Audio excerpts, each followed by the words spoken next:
నమస్తే welcome to పురా local వీధి కుక్కల దాడుల్లో చిన్నపిల్లలు చనిపోతున్న ఘటనలపై హైకోర్టు ఆందోళన వ్యక్తం చేసింది.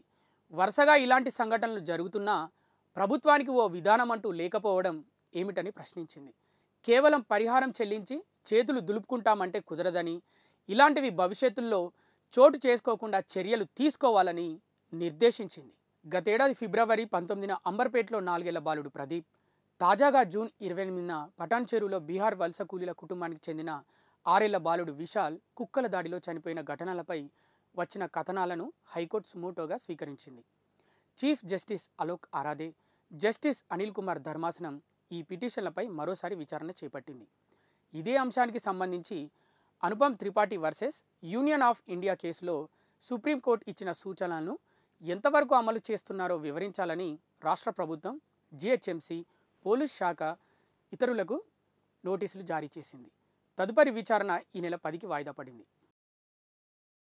ఇవి ఇప్పటివరకున్న అప్డేట్స్. మరిన్ని అప్డేట్స్ కోసం చూస్తూనే ఉండండి పురా local, your choice for local voice.